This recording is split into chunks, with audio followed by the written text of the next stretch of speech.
नहीं है, लेकिन पत्नी उतनी ही अज्ञानी है। और देखो ये जो कथा है ना, पुराण शास्त्र की जो भी कथाएं हैं, ये दूसरे के लिए नहीं है, ये सब अपने लिए है, अपनी कथा है।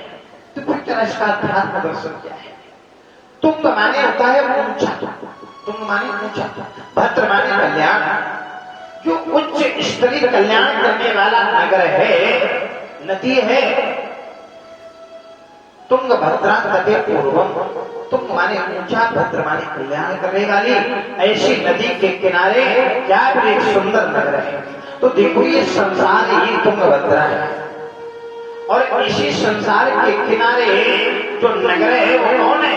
तो कहा ये देह ही एक नगर है, ये शरीर भी एक नगर है, और इसी शरीर में चारों वर्ण के लोग रहते हैं। क्यों भाई? चारों वर्ण के लोग इसी शरीर में रहते हैं कि नहीं? क्योंकि यजुर्वेद की एक सूत्र कहती है, ब्राह्मणों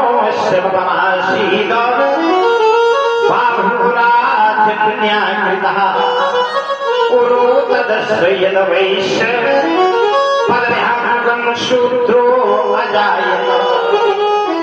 ब्राह्मण है और भुजाएं क्षत्रिय हैं, वैश्य उदर है, और ये जो है पैर है शूद्रो अजायत। ये चारों वर्ण इसी नगर में रहते हैं, इसी शरीर में चारों वर्ण रहते हैं। और बोले इसी नगर में चारों वर्णों के अतिरिक्त कौन रहता है? आत्मदेवा पुरे तस्मिन्। इसी नगर के अंदर एक आत्मदेव नाम का ब्राह्मण रहता है। तो ये नगर तभी तक है जो इसमें आत्मदेव रहते। आत्मा कहाँ रहते? इसी नगर में। तो ये कथा दूसरे की नहीं, बस समझाने के लिए ये नाम दिए गए हैं। यद्यपि ये कथा अपनी है, इस जीव की है, जीवात्मा की है।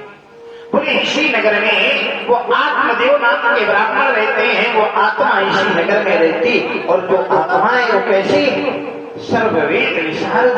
वो आत्मा जो है साक्षात प्रकाश का स्वरूप है, ज्ञान का स्वरूप है, सब कुछ जानने वाली है। वो आत्मा ईश्वर का अंश है, इसलिए वो सर्ववेद विशारद है।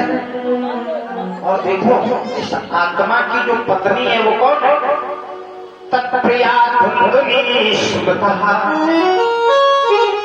ये धुंधुली कौन है? देखो ये जो दुर्बुद्धि है, कुबुद्धि है, बस यही धुंधुली। ये आत्मा जब धुंधुली के साथ, ये आत्मा रूपी आत्मदेव जब कुबुद्धि रूपी धुंधुली के संसर्ग में जीवन जीने लगता है, तभी इसको दुख होता है।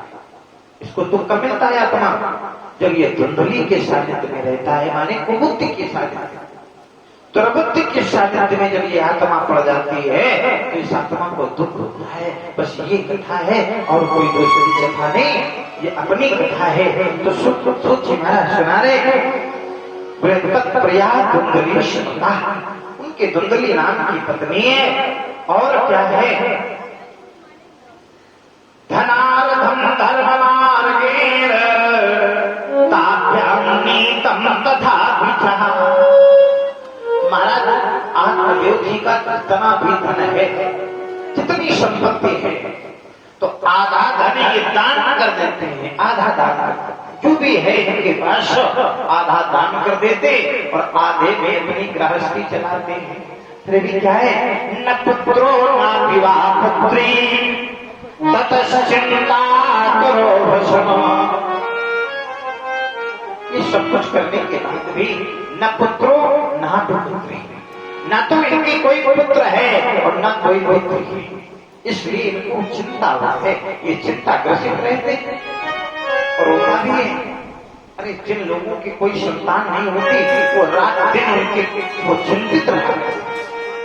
तो महाराज ततश्चिंता करो भस्म, इनको बड़ी चिंता रहती है, ये बड़े चिंतित रहते हैं। सूजी महाराज कह रहे, एकदा साधु दुःखाद ग्रहं त्यक्त्वा वनं गतः। एक दिन महाराज आत्मदेव के मन में बड़ी पीड़ा हुई, बड़ा कष्ट हुआ। इनको ऐसा लगा, देखो ना मेरी कोई संतान नहीं, मैं निसंतान,